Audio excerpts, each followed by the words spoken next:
Hello बच्चों, आप सभी को मेरा नमस्कार। आज हम बात कर रहे हैं डेंगू और chikungunya. Human health and disease का टॉपिक है। एनएमसी ने नीट के सिलेबस में इसको लेटेस्ट अपडेट किया है। क्लियर? बिल्कुल। आगे आने वाले 5 मिनट के अंदर ये टॉपिक दोनों के दोनों आपके ब्रेन की लाइब्रेरी में परमानेंट सेट होंगे। ठीक है। अगर मैं डेंगू और चिकनगुनिया की बात करता हूं तो दो बात ध्यान रखना। डेंगू का पॉजिटिव एजेंट क्या होता है? डेंगू का पॉजिटिव एजेंट डेंगू वायरस, क्योंकि डेंगू और चिकनगुनिया दोनों ही वायरल डिसीज हैं।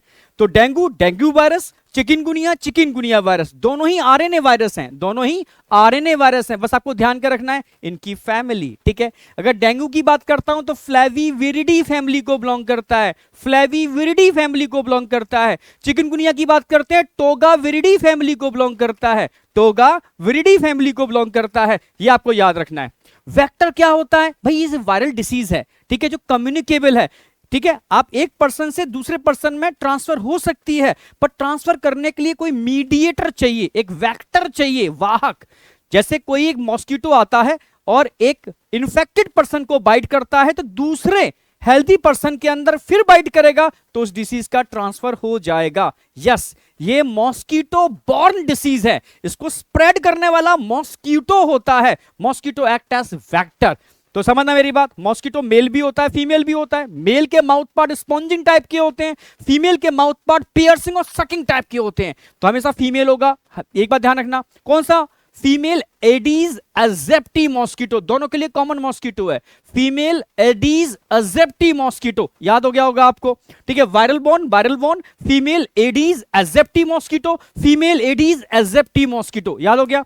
अगली बात आती है इंक्यूबेशन पीरियड। इंक्यूबेशन पीरियड का मतलब है इंफेक्शन से सिम्टम आने के बीच का पीरियड। इन्फेक्शन से सिम्टम आने के बीच का पीरियड, समझना मेरी बात। जैसे आज मॉस्किटो ने मुझे बाइट किया, इन्फेक्शन हो गया, ठीक है। अब मेरे 4, 5, 6 दिन बाद जब सिम्टम आएंगे तब मुझे लगेगा कि हाँ मुझे बीमारी हो गई। इसके बीच के पीरियड को हम इंक्यूबेशन पीरियड बोलते हैं। ठीक है। अगर मैं डेंगू की बात करता हूं 5 to 7 days, 5 to 7 days. Chikungunya की बात करता हूं थोड़ा बड़ा भी होता है, 2 to 10 डेज, 2 to 10 डेज। ये इंक्यूबेशन पीरियड है। टोटल 4 पॉइंट बताऊंगा, 3 हो गए। 4th पॉइंट, ठीक है, 4th पॉइंट आ जाओ। अगर हम सिम्टम की बात करते हैं तो डेंगू और चिकनगुनिया के काफी कुछ सिम्टम सिमिलर होते हैं। ठीक है। जैसे दोनों के केस में हाई फीवर आता है, दोनों के केस में जॉइंट और मसल्स पेन होते हैं, दोनों के केस में बॉडी पर रेसेस आ जाते हैं। पर डेंगू को हम क्या बोलते हैं? डेंगू को बोलते हैं हम ब्रेक बोन फीवर, हड्डी तोड़ बुखार। क्लियर? बिल्कुल। जबकि चिकनगुनिया को क्या बोलते हैं? ठीक है, यानी चिकन लाइक स्ट्रक्चर, एकदम पूरे हाथ पर उठ जाते हैं, मतलब भयंकर जॉइंट पेन होता है, मतलब सीवियर जॉइंट पेन होता है। ठीक है। तो ये ध्यान रखना है आपको।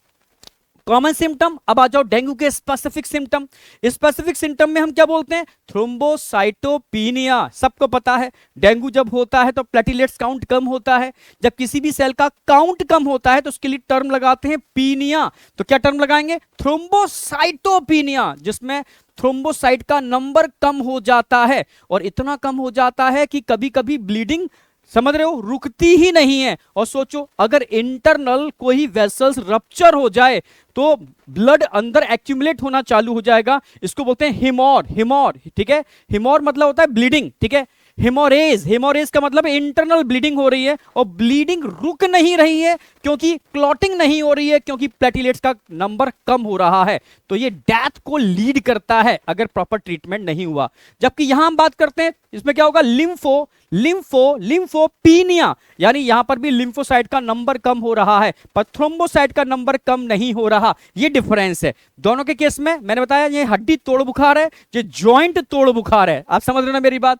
दोनों के केस में जॉइंट और मसल्स में पेन होता है, दोनों के केस में रेसेस होते हैं, पर डिफरेंस क्या है? प्लेटलेट्स काउंट कम होगा, और यहां पर हिमोरेज टर्म यूज करते हैं। हिमोरेज का मतलब है ब्लीडिंग टर्म यूज करते हैं, यहां वो टर्म नहीं होगा। ये बेसिक 4 पॉइंट हैं। अगर आप याद रख लोगे तो इससे बाहर नीट में क्वेश्चन नहीं जाएगा। थैंक यू बेटा, ऑल द बेस्ट।